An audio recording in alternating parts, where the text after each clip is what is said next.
Okay, let us begin. So with that introduction, that I have no idea if this year is any good or not. Let's see if it makes sense. Okay, so let's begin. I want to begin with actually, huh? It's true, it's true. Let's begin with a few questions. So we know that the sort of the external layer of the story of Parshas Balak. And one of the things I try to do in this year is really sort of interpret the messages that are not just on the external layer, but the underneath messages, because the Torah comes from Hashem, and just as Hashem is infinite, the Torah is infinite, and its messages are infinite, and its lessons are infinite. And no matter how often and how much we learn, we're constantly finding new clues, new remuzim, new hints to sort of underlying themes throughout the parsha. And oftentimes these themes or these messages could just be the deviation of the use of a different word, the deviation of usual grammar, an additional letter, a letter missing, a word missing, etc. And oftentimes we could see within these sort of clues very profound underlying messages in the parsha, and that's often what I like to touch upon, because the superficial level, which is, it's important to understand the Torah on a superficial level. Ein motzi mikra midei pshutai. We don't deviate from just the simple understanding, but at the same time we understand there's layers of understanding and layers of messages as well. Okay, so let's take a look. I want to open up, I'm going to share the screen with you so we could just take a look at some of the psukim here in our parsha. Let's take a look. Let's see, where are we here? Let's see. Okay, so we all know the sort of the simple understanding. The Bnei Yisrael have just come from defeating Sichon and Og in a battle. The Balak, the king of Moab, sees this, and he has tremendous fear of Bnei Yisrael, so he teams up with his arch enemy Midian to because he figures Midian also hates the Jewish people, and so these two anti-Semites, these two Jew haters, which has been the story of our history, Ad Hayom Hazeh, team up against Klal Yisrael. And Balak decides it's clear that we cannot defeat the Jewish people physically. It's clear they have divine assistance. Look how they just mowed through Sichon and Og, which were powerful nations. So we can't defeat them physically, so we'll try to defeat them spiritually. And he hires Bilam, who he knows is as this sort of non-Jewish prophet who has power of the power of blessings and curses, and we'll talk about that momentarily. And he hires Bilam to curse the Jewish people, because he figures, I can't defeat them physically, but I'll defeat them by cursing them, and somehow that is going to defeat them. Why that curse is going to defeat them, and how that curse is going to defeat them, we'll talk about in a moment. But there's a lot of questions. So that's what happens. And he hires Bilam to curse the Jewish people. And of course, we know the story. Bilam, instead of cursing the Jewish people, blesses the Jewish people with some beautiful blessings. And he takes Bilam to 3 different locations to try to curse them from this spot, curse them from that spot, curse them from the 3rd spot. And they all end up being blessings. He doesn't end up cursing the Jewish people. And this ends up being the downfall of Balak and Bilam. This ends up being their downfall, trying to destroy the Jewish people. And then the Parsha ends with, it's almost the beginning of Parshas Pinchas, the story where the curses didn't work, but the one thing that could destroy the Jewish people is we could destroy ourselves through assimilation and through losing our own identity. And this is what happens in the end of Parshas Balak. The Jewish people assimilate, they begin serving or worshiping idols, and in a particular bold-faced act of rebellion and licentiousness, Zimri, the Nasi of Shevet Shimon, takes a Midianite woman and is intimate with her in a public fashion, and sort of as an open rebellion against the Jewish people, against Moshe Rabbeinu, against everything. And Pinchas takes a sword, a spear, and kills them both. And that's how the parsha ends. And then I always wondered, why is that at the end of Balak and not in the beginning of Parshas Pinchas, which is next week's parsha, which then tells us about the aftermath of that whole incident, what happened, and how Hashem blessed Pinchas. But it almost seems like the end of Parshas Balak really belongs, the story of what happens with Zimri and the princess of Midian would make sense in the beginning of the next week's parsha, but it actually, I think, is very connected to the theme, the underlying theme of this parsha. So let's talk about it. So I want to begin with a pasuk right in the, I opened up, I'm sharing the screen with you, the pasuk right on the top of the page there. And this is in the third aliyah of our parsha. This is after Balak hires Bilam to curse the Jewish people, and Bilam refuses to go at first. The people Bilam himself is we could see through, reading between the lines, and Rashi makes it even more clear, and Pirkei Avos, which we'll see, makes it even more explicit, that Bilam has a very large ego. And the first people that come with him aren't chashuv enough to bring him. So, and Rashi, the Torah actually alludes to that, and Rashi says it more explicitly, that Balak had to send more important people to Bilam to get him to come. Okay, so Bilam goes on rides on his donkey to go curse the Jewish people, and of course we all know the story. The Malach of Hashem, the angel, gets in his way, and the donkey stops, and this happens 3 different times, and Bilam hits his donkey 3 times, and then the donkey speaks to him. And that's why I want to open up this shiur. So the donkey says, the top pasuk on the screen here, the Yiftach Hashem es pia asayin, Hashem opens up the mouth of the donkey, v'teimer leBilam, and the donkey speaks to Bilam. Ma asisi lach, what have I done to you? Ki hikisani zeh shalosh regalim, that you have hit me these 3 times. Now, normally in Hebrew, if you want to say 3 times, you say shalosh pamim, right? That would be 3 times. Shalosh regalim is an immediate trigger word for all Jews, right? Shalosh regalim means shalosh regalim, right? Our 3 yomim tevim. It's almost an overt, obvious clue to us that there's something more here. This is one of those times where the Torah, again, diverts from what the normal word would be and uses another word that triggers a deeper meaning for us. Shalosh regalim for us is a shalosh regalim. And in fact, Rashi touches on this immediately. So look what Rashi says. So Rashi says on the word shalosh regalim, why does the donkey use the word shalosh regalim, that you hit me 3 times, and he uses the word shalosh regalim? So says Rashi, because the donkey's giving him an underlying message. Ramazlei, the donkey's hinting to Bilam. You want to uproot, you want to destroy a nation that celebrates Shalosh Regalim. So this is what the donkey's telling Bilam. The donkey's alluding to the Shalosh Regalim that we celebrate. You want to destroy a nation that celebrates Shalosh Regalim. What's the message? Why is the donkey alluding? Why is the donkey telling him that? Rashi doesn't say why. Rashi just says he alludes to the Shalosh Regalim. The other question is, the obvious question is, what do you mean? You want to uproot a nation that celebrates Shabbos, that puts on tefillin, that gives tzedakah? There's we do 613 mitzvahs. Why does the donkey choose this mitzvah of Shalosh Regalim to speak to Bilam?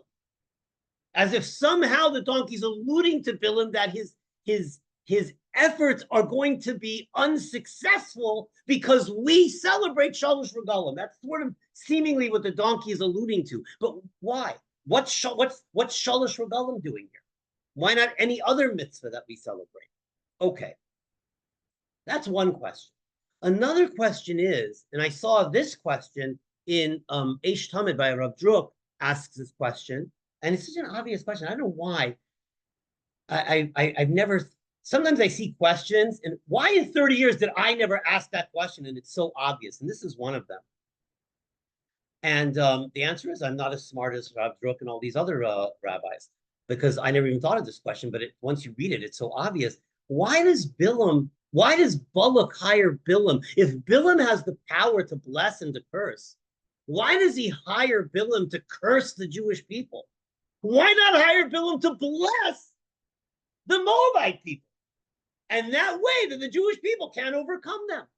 Why curse the Jews? Why not hire Bilam if Bilam has the power, as he says?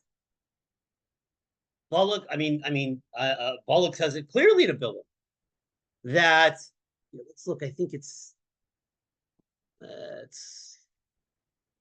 look here. Look in Pasuk Vav here in the top of the page. It says, why am I hiring you? Ki yidaiti es asher tevarech mevorach v'asher tar you are. Because I know whoever you bless will be blessed, and whoever you curse will be cursed. So if Balak knows that, why not empower his own nation as opposed to cursing the Jewish people? Cursing Klal Yisrael. Why not bless Moab? It's such a fantastic question. I never thought of that question until I saw it in Rav Druk. And in order to answer that question, I want to, and I'll give the answer that Rav Druk brings as well. He doesn't bring what I'm about to bring, but it fits in.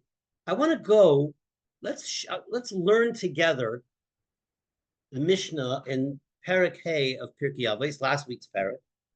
Mishnah 19, according to some variations of the Mishnah. So the Mishnah 19 in Perek Hey speaks about the differentiation between Avram and Bilam. And it's fascinating how the Mishnah describes it. So look at the Mishnah 19. It's on the screen, but I'll say it for those who are here in person. Whoever has these three attributes,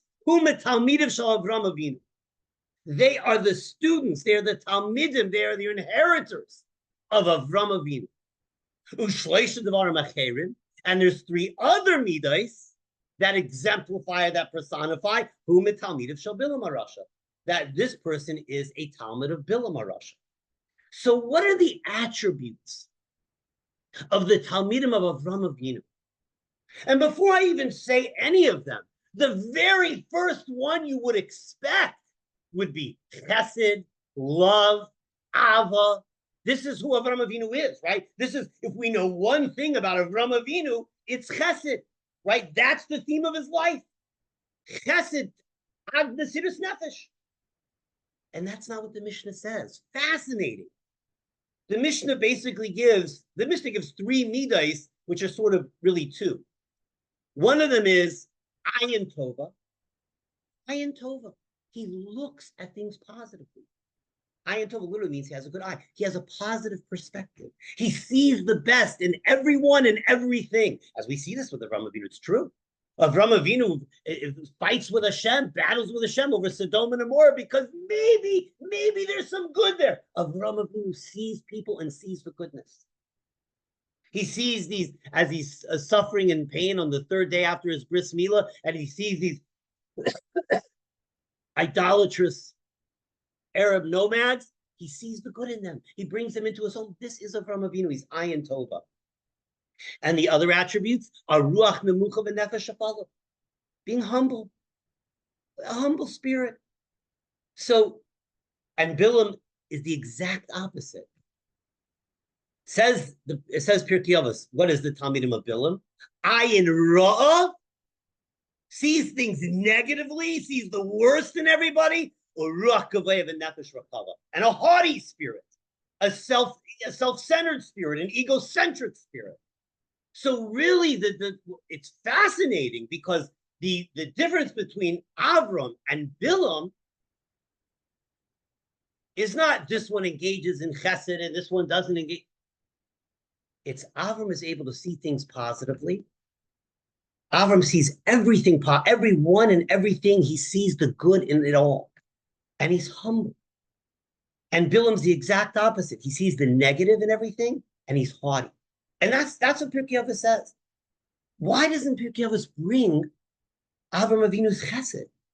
And so I saw a beautiful Nesiva Shalom, the Slonim Rebbe explains this mission in Pirkei Avos. And what he explains is that chesed, Avram Avinu's chesed, and his kindness, and his love, and his self-sacrifice are all sort of branches. But the root of them, what Pirkei Avos is telling us is the root of Midos Tevos. The root of Midos Tevos is being able to see the positive in everything and being humble. And from that, Avram Avinu's chesed comes. So the Mishnah is teaching us the root cause of Avram Avinu's chesed, the root cause of Bilam's evil, the root of the midos, not the midos themselves, but what the underlying root is. And so if we go back now and we go back to our question, why didn't Balak hire Bilam to bless the Jewish to bless Moab instead of curse Klal Yisrael? He said, let's take a look back at our psukim again.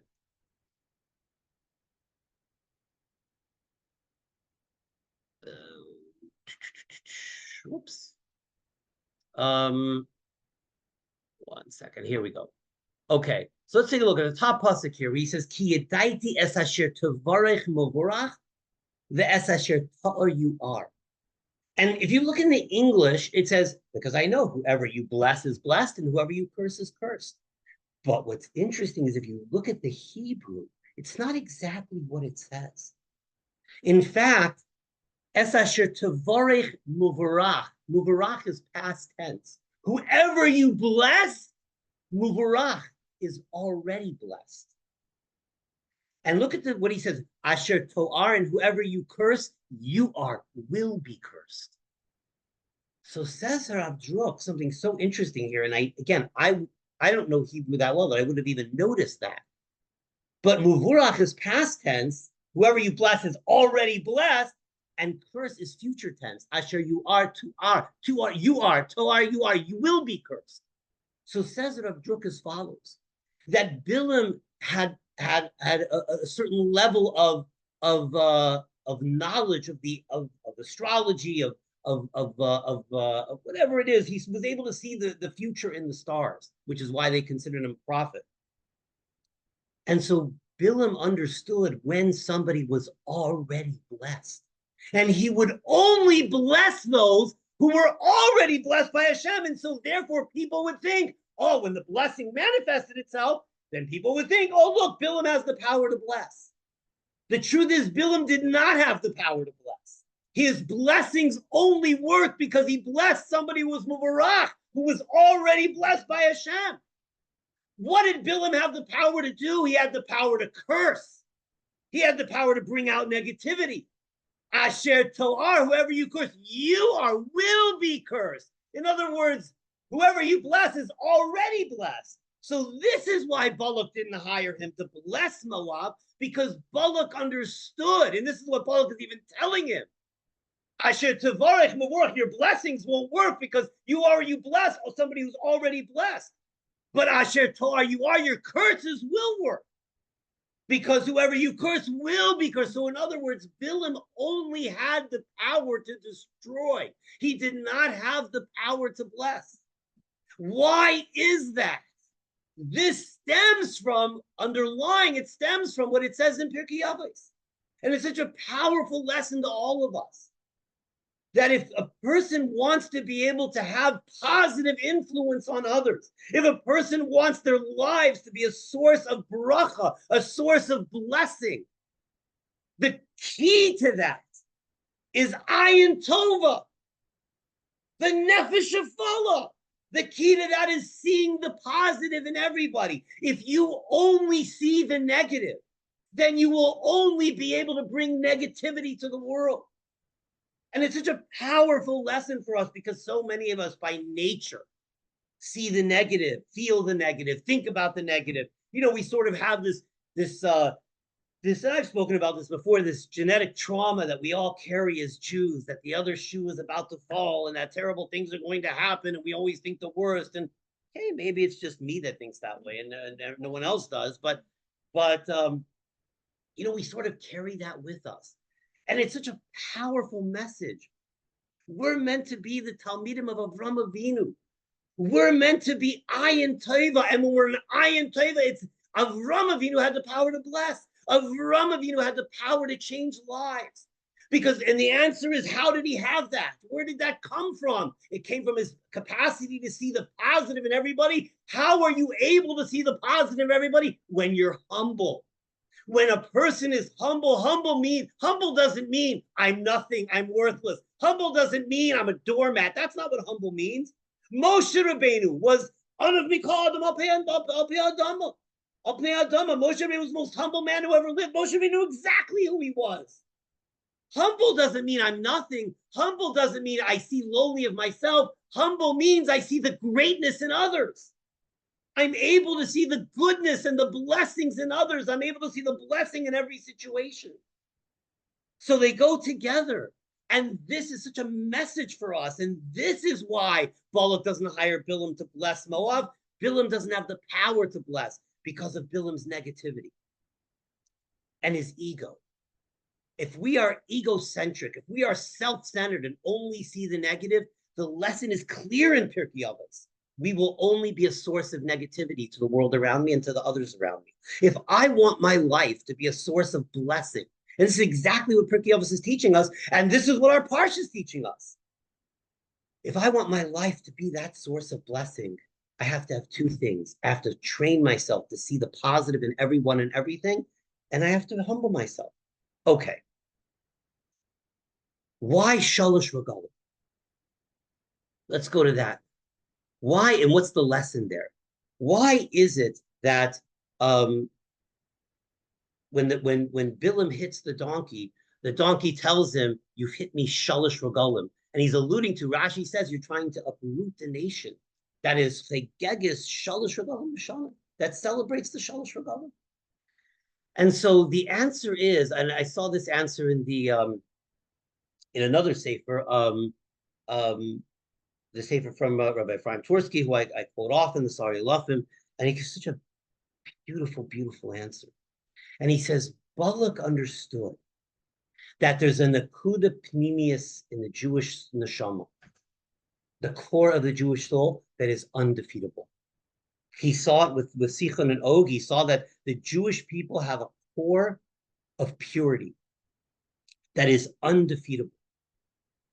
And that the only way to defeat the Jewish people is to affect, I can't affect their core, but I could affect how that neshama manifests itself. I'm going to curse their thought, speech, and action, because that's how the soul manifests itself. And in fact, the Alter Rebbe explains in Tanya, Machshava, Dibur, Meiser, our thought, speech, and action are the three ways, are called, in Kabbalistic liturgy, are called levushim, garments, because the soul can only manifest itself, express itself in one of three ways: our thoughts, our speech, and our action. That's how the soul expresses itself. That's how the soul manifests itself.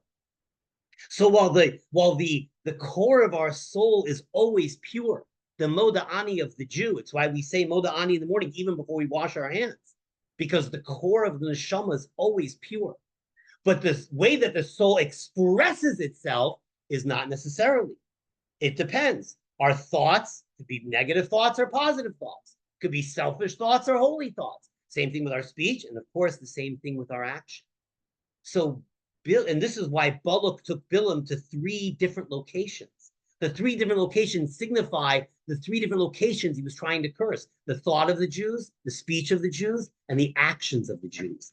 And I know I can't get the core of their soul, but if I could pervert the way, if I could curse the way that the soul manifests itself, that is vulnerable. The Jews are vulnerable in those areas, in their thought, speech, and action. Their core soul is not vulnerable, but their thought, speech, and action is vulnerable. And so this is what, again, Balak understood. I'm not going to defeat them in a traditional physical war. This is going to be a spiritual war. And so he hires the non-Jewish spiritual giant at the time, which was Bilam, to specifically spiritually curse the Jewish people, to curse their thought, speech, and action. And in this way, the Jewish people will deviate from Hashem and will no longer have the blessings of Hashem. This was Balak's thought process. Again, when that didn't work, we go to the end of the Parsha, which does work, which is the only way the Jewish people can be defeated, is when we defeat ourselves. Okay, so what does any of this have to do with the Shalosh Regalim? This is what the donkey is alluding to. You want to curse their thought, speech, and action. But Klal Yisrael is Chaygeges Shalosh Regalim B'Shana. Klal Yisrael celebrates Shavuos, Pesach, and Sukkot. Each one of those correspond to Machshava, Dibur, and Maisa. Shavuos is Kabbalas HaTorah. Torah is Hashem's wisdom that becomes one when we learn Torah. Hashem's wisdom becomes one with my wisdom, with my intellect. The learning of Torah is the refining of our minds, our machshava, our thought process. So when we celebrate Shavuos, it's not just enough, and this is the real message of the Parsha here. It's not just enough to go to shul. I mean, it's important. We go to shul, we hear Sedibnus, we eat balinces, and we celebrate, we eat dairy on shul. We do all the minhagim. But what Shavuos, what we're actually meant to do is actualize Shavuos, transform the way we think, refine our minds. That's what Shavuos is meant to do. And so this is what the donkey is telling Bilam. You want to uproot them by cursing their thought, speech, and action. But they have Shalosh Regalim to refine, to rectify, to strengthen the Kedusha of their Machshava Dibur Maisa. So Shavuos strengthens the Kedusha in our Machshava. Pesach, we spoke about this year. Pesach, the mouth that talks. Haggadah to Lebincha. Pesach is all about Dibur. Pesach refines our Dibur. And Sukkot, we build the Sukkah. We gather the Dalet Minim. Sukkot is about action. So the Shalosh Regalim is the refinement of Machshava, Dibur, and Maisa. And this is exactly what Balak wanted to curse. And this is what the donkey is alluding to him. That's why the donkey doesn't say a nation that keeps Shabbos or puts on tefillin or gives tzedakah or any other of the 613 mitzvahs. He's not just saying you want to uproot a nation that does mitzvahs. He's specifically targeting Balak's plan, or Bilam's plan. You want to curse their machshava dibur b'maisa. But they're a nation that is chaygeges shalosh regalim. So why did you hit me shalosh regalim? The donkey's alluding to him. Your plan is not going to work, and it's such a powerful message for us that when we celebrate the shalosh regalim, and this is really the underlying message of one of the messages of Parshas Balak, it's not enough to just go through the motions.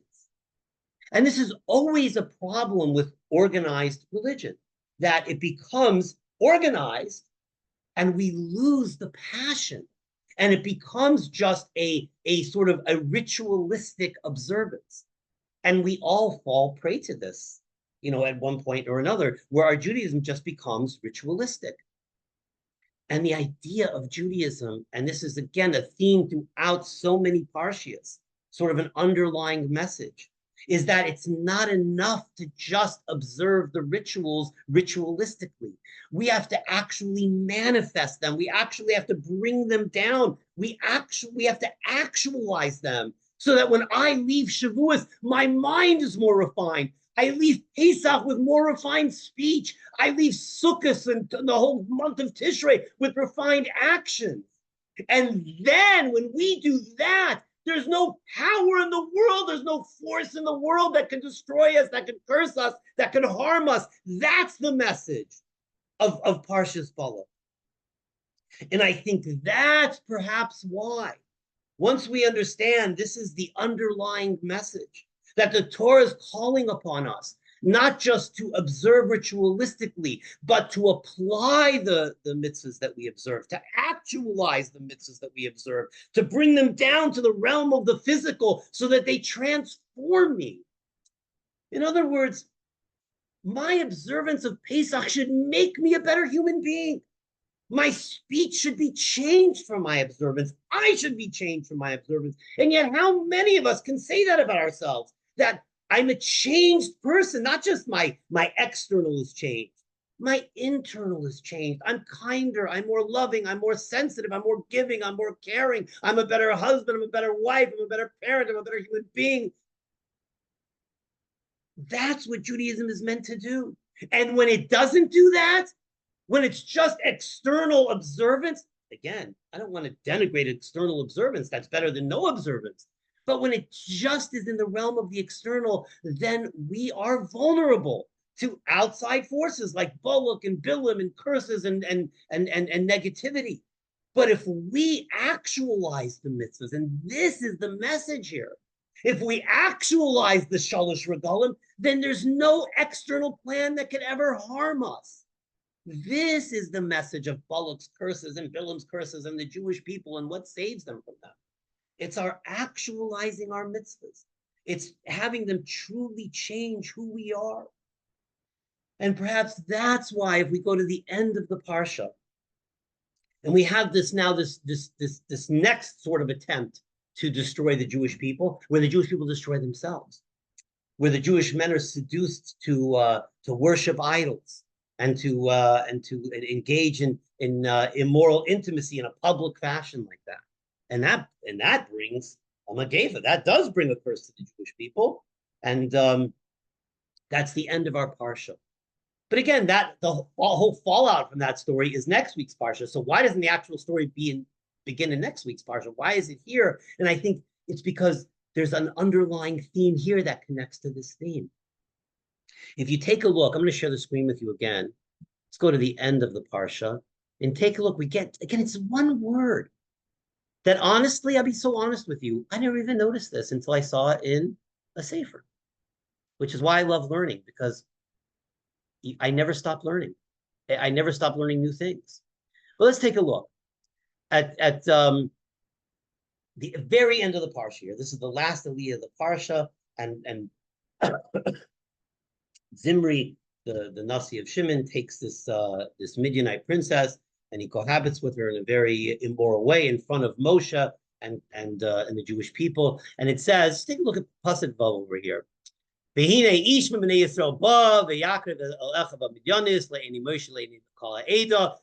this Jewish man came and he brought this Midian woman to his brothers before Moshe and before the eyes of the whole congregation. And he's intimate with her, and everybody recognizes, the whole nation recognizes this is terrible. This is an awful thing that's happening here. And it says, what happens? They're crying. Everybody's crying. Everybody's crying. What's interesting is that Targum Unkala says that they were crying and saying Shema. The Targum Unkala, who translates the Chumash into Aramaic, but he doesn't just translate word for word, he gives explanations in the translation as well. And he says they were crying and saying Shema, reading Shema at that time. What's the Shema? What does that have to do with anything? So talk about it in a moment. And then in the next pasuk says, "V'yar Pinchas ben Elazar ben Aaron." Okay, and Pinchas sees what's going on here with this Jew and this Midianite woman in front of everybody, and everybody's crying and saying Shema. V'yakam Matecha Eda. He gets up. V'yikach remach b'yada. And he takes a spear in his hand. And the question is, why does it have to say b'yada? V'yikach remach. He takes a spear. How else is he going to take a spear? It's obvious he takes it in his hand. How else is he going to take it? He's not taking it any other way. If something's obvious and the Torah adds a word there, that's a message for us. That's how we're meant. Those are the lenses through which we're meant to look at Torah and try to extract what those lessons are. So why biyadei? It could just say v'yikach romach. He takes a spear, right? Why biyadei? And so I saw a beautiful explanation here. And the explanation is as follows. Because the question is, why was everybody else saying Shema? If it was time for Kriya Shema, if it was Zman Kriya Shema, then why isn't Pinchas saying Shema? And if it wasn't Zman Kriya Shema, why is everybody else saying Shema while Pinchas is doing this? What is this, the Shema doing here? And the answer is that it doesn't mean that they were saying Shema at that particular moment. That's not necessarily what Targum Onkelos means. What Targum Onkelos means is if we remember, I brought this medrash several times in this shiur. There's a medrash that's brought in the introduction for Ein Yaakov. The Psalm Sefer brings it in Parshas Kadeshim, and I brought it here in this shiur many times, where the medrash asks, "What is what pasuk encapsulates all of Torah?" Right? And I brought this before. We've had this before. I'm just going to go through it very quickly. And the medrash gives a few opinions over what pasuk encapsulates the Torah in its entirety. And one pasuk is one answer is given is Shema Yisrael. Shema Yisrael, Shem Elokeinu, Hashem Echad. Right, the unity of Hashem.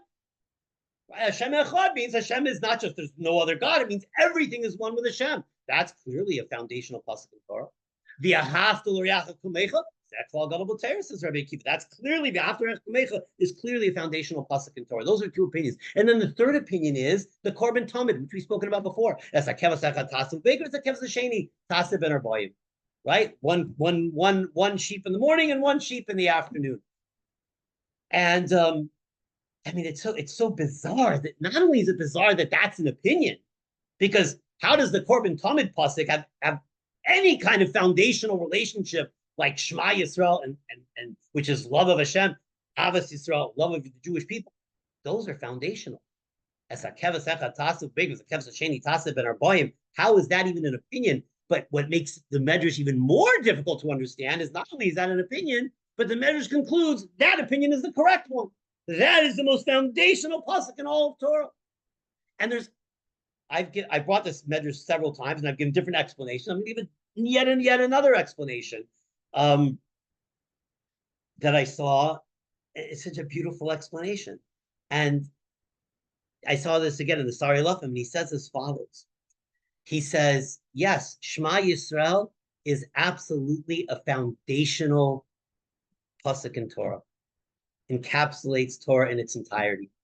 V'ahavta l'reacha kamecha, absolutely, Zekol Gadol B'Torah encapsulates Torah. It does. But here's the thing. Shema Yisrael, if we don't actualize it, if the Shema Yisrael just remains in the sort of ivory tower of my mind, and I don't actually live Shema Yisrael, I don't actualize Shema Yisrael in the way that I live, if my Shema Yisrael doesn't change the way I live, if I'm not actualizing it, then it's not foundational at all. And the same thing with v'ahavta l'reacha kamecha. If that's only theory to me, I mean, the truth is, we're all guilty of this somewhat, because if I would actualize Shema Yisrael, I would never be anxious, right? I would never be nervous. I would never be worried. I would never be negative, right? If I would actualize and truly live, and that's the goal. I mean, that is the goal, to live with Hashem Echad, that everything that happens is ultimately part of Hashem and part of His plan. But I do get anxious, and I do get nervous, and I do worry, and I do it. Why? Because I'm not always actualizing the Shema Yisrael. And the same thing with v'ahavta l'reacha kamecha, right? It's beautiful in theory, but we know we don't always actualize that. So if I don't actualize it, it loses its foundational importance. It's only foundational if I actualize it, if I bring it to reality, if I live it. And that's what the third opinion is. As kevas ha'echad, kevas ha'echad is a remiss to Hashem Echad, Shema Yisrael. Kevas ha'echad represents Shema Yisrael, Hashem Elokeinu, Hashem Echad. Tasa b'beker. You have to tasa the echad. You have to actualize the echad. The kevas hasheni, meaning avos Yisrael to another person, to a sheni, to a second person. Kevas ha'echad tasa b'beker means Shema Yisrael. I have to actualize. I have to actualize the echad. That's a kevas hasheni tasa ben arba. I have to actualize the ava to a sheni. I have to actualize avos Yisrael. Then it becomes foundational. And that's what the third pasuk is saying. So the third pasuk is not saying the korban tamid is what is foundational. The third pasuk is saying the other two opinions are foundational, but only when they are brought down to reality, only when they're brought down to physicality, only when when I actualize them. Kevas echad tasa, kevas hasheni tasa, Shema Yisrael Shem Elokeinu echad tasa, ava to hasheni tasa, when I actualize them. And that's why they all agree the third opinion is the correct opinion, which means that the first two are correct when I actualize them. That's what the third one is saying. And that's what our pasuk is alluding to here. Romach is 248, right? Romach is 248. Reish Mem Ches. How many words in Shema? Shema, 248 words in Shema. Romach is a remes to Shema. You see, everybody else is saying Shema. Doesn't mean they're saying Shema at that moment. It means when the rest of Klal Yisrael was saying Shema, they were just saying Shema. Pinchas took the Yikach Romach, he took that Shema biyadai. He actualized it. He lived with the Shema. And therefore, when he saw something that was antithetical to Hashem Echad, he couldn't bear it. And therefore, he's the one who stood up, because he was the one person who actualized the Shema at that moment. This is what made Pinchas the hero here. This is what made Pinchas to stand out. And this is what the Torah is alluding to with one word, biyadai. He took the Romach, he took the Shema, biyadai. Biyadai means action, right? Hand is a euphemism for action. He actualized the Shema. And that's why this, at the end of the Parsha, is connected to the beginning of the Parsha. That's why this story of Pinchas is in the end of Balak, because what's the whole message of Balak and Bilam? Is that Klal Yisrael is only protected when we actualize our mitzvahs, when we take the shalosh regalim and we transform and change ourselves, when we actualize the shalosh regalim, when we manifest the shalosh regalim in our actions, so when we change our thought, speech, and action. So the beginning, the beginning of the parsha and the end of the parsha have the exact same theme, and this is sort of the underlying message that's given to us just in clues and remazim. But if we could piece together these explanations from these great Torah giants and put them all together in one, it becomes obvious there's a real underlying theme in Parshas Balak. And that is that Klal Yisrael, it's not enough to just be an observant Jew. It's not enough. I mean, that's a start and that's important. But we have to mitzvahs, we have to internalize the mitzvahs, not just do them with our most external self, but do them with our internal self, so that they transform the way I think, they transform the way I speak, and they transform the way I act. And when I do that, then the mitzvahs protect me, transform the world, protect the entire world. That's the point of them all. And that's the underlying message in Parshas Balak, from the beginning of the Parsha to the end of the Parsha. When we take the Shema biyadai, when we take it when we actualize it, so that when we say the Shema, it changes our life, then we fulfill the mitzvahs as we're meant to fulfill the mitzvahs, and then there's no force external that could harm us or bring any harm to any of us.